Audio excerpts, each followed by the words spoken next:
Hi you guys, it's Linnea with a video for ThermOWeb, and this week we are collaborating with the team at Pink Main to use both ThermOWeb products and Pink Main products together on our projects. I absolutely love Pink Main products. I am on their design team as well, so I was so happy about this collaboration. The Pink Main stamps are so adorable, and so I thought that I would use their new Fa La Llama stamps and dies, and I colored up the llama to match some of the new Deco foil flock transfer sheet colors. I used teal waters and pink carnations as my color inspiration. To create my background for my card, I took some of the Easy Cut 6x6 adhesive sheets, and you guys know if you've watched my videos that I love this double-sided adhesive. I use it all the time for my cards, so I have just a whole pack of excess little strips, and I always set them aside so that I can create backgrounds just like this.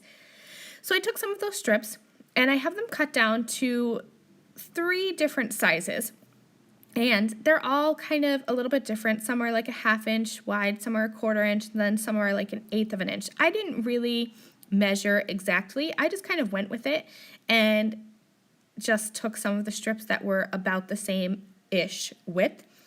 I'm using some purple tape to hold down my cardstock onto my craft mat, and I'm just going to use the grid lines on my mat to line up these little strips of the iCraft Easy Cut adhesive sheets until I have my whole background full of these strips. I'll trim off the excess that's hanging off the sides with my scissors, and then when I turn this around, I'm going to burnish it really well with my bone folder. You want to really make sure that this adhesive transfers onto the cardstock. That way when you go to remove the release paper backing, you don't accidentally pull up the tape as well.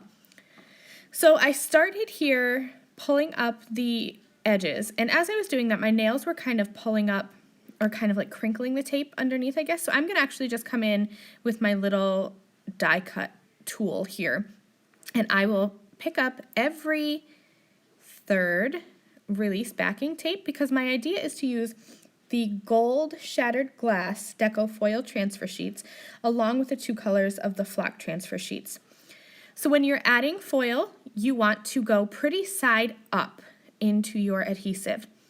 I'm going to use a carrier sheet. It's just a piece of computer paper folded in half, and I'll run this through my die cutting machine just to really press that foil into my adhesive.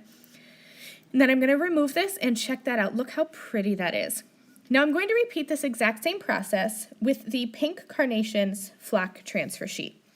Now for some reason, when I transferred this pink on, I think the foil was still a little tacky on top. So you're going to see when I bring this out from my die cutting machine, I did the same thing, except that you want to put the flock transfer sheets pretty side down into your adhesive. When I pull this off, you're going to see that normal pink carnation color on the bottom, but where the gold foil was, you get this kind of muted antique pink color. So I looked at that for a while, and I decided to just kind of keep going, go with it, and see how this goes.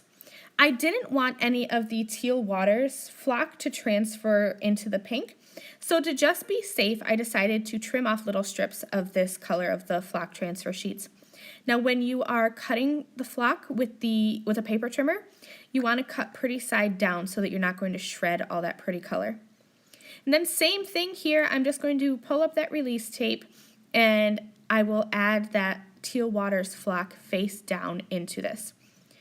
You'll have to excuse my crazy hair. My son and I were playing and he was doing my hair, so that's why it's so crazy. Now as I added my llamas on top, looking at it now it looks okay, but I just thought that it was too much pink. So I did something totally crazy and I covered up where I had messed up with some more of those strips of iCraft Easy Cut adhesive, and I ran it through my die cutting machine again with some foil, and just like that, I was so much more in love with this background. Now I did feel like at the bottom, it was heavy on those colors, and I wanted to have just a little bit more flock at the bottom. So I'm going to come in actually with some This is, I think, 1/8 inch double-sided tape from ThermOWeb and iCraft. So you could definitely use that instead of the Easy Cut adhesive sheets. I just happen to like the adhesive sheets because you can cut any width that you want. But for this little bit at the bottom here, this double-sided tape worked just as well. I'll add some of that gold shattered glass foil on top, and now I'm loving this background so much. To stamp a sentiment, I'm grabbing the Fa La Llama stamp set again from Pink and Main, and I'm going to stamp right on top of this wide strip of the Pink Carnations flock transfer sheet. You can definitely stamp and heat emboss and everything right onto flock just like you would paper. The only difference is that since there is a little bit more texture and grit to the flock, I did stamp this 3 times just to make sure I had even coverage. But check this out, I'll show you. It looks just like you stamped on paper, so you can definitely stamp on these flock transfer sheets too. I had already colored up my little llamas and some presents as well. I'm using iCraft 3D foam squares at the back, but because I'm gluing onto these flock transfer sheets, I'm also going to add just a couple little drops of the iCraft Ultra Bond liquid adhesive. This glue holds on really strong, even to textured surfaces, so that's why I'm using that. I'm going to add those little llamas and the presents onto the middle-ish of my card, and that is going to complete this fun foiled and flocked background, also featuring the Fa La Llama stamp set from Pink and Main. Thank you guys so much for joining me. You can head on over to the ThermOWeb blog for some more information about the products I used on this card. See you soon. Bye.